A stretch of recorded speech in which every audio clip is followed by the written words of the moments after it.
আর তো আজকে যে ব্যাপারটা নিয়ে কথা বলবো খুব গুরুত্বপূর্ণ, কারণ ফেসবুক মার্কেট প্লেসে এই ধরনের ফ্রড কিন্তু অনেকের সাথে হয়েছে। তো আজ আমার সঙ্গে একটা ফ্রড হতে যাচ্ছিল, তোমরা এবার ভিডিওটা দেখে নাও কিরকম ধরনের ফ্রড। পোস্টে যেটি দেখতে পাচ্ছ নাম হচ্ছে অমিতাভ কুমার পাল, দেখেই বোঝা যাচ্ছে বাঙালি।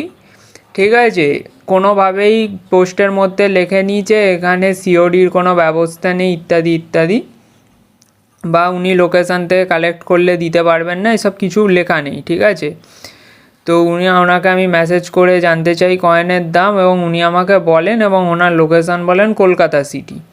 তখন আমি ওনাকে জানাই যে আমিও কলকাতারই ছেলে, আমাকে প্লিজ আপনি একটু আপনার লোকেশান থেকে কালেক্ট করার সুযোগ করে দিন।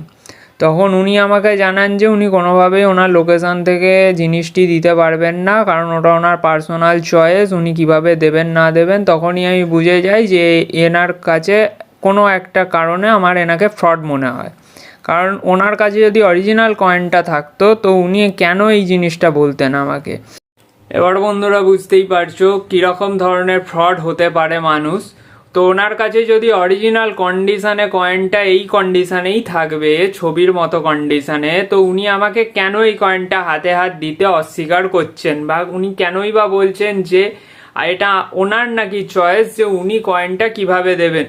হ্যাঁ, উনি অবশ্যই সেলার, এটা ওনার চয়েস, কিন্তু বন্ধুরা যারা পারচেসার আছো, গ্রুপে আছো পারচেসার, তারা কিন্তু জেনে নাও এই লোকটা ফ্রড। কারণ যদি বা ওনার কাছে অরিজিনাল কন্ডিশানে এই কন্ডিশানে কয়েন থাকতো, উনি হাতে হাত দিতে ওনার অসুবিধা কোথায়, যেখানে আমি ওনাকে বায়ার সেলার ওয়াইজ যেমনি হয় আমি ওনাকে কয়েনটার দাম সামান্য একটু কমাতে বলেছিলাম, উনি সেটা 100 টাকা কমিয়েছিলেন, কিন্তু উনি কোনোভাবে কয়েনটি হাতে হাত দিতে চাইছেন না, হ্যান্ড টু হ্যান্ড উনি দিতে চাইছেন না।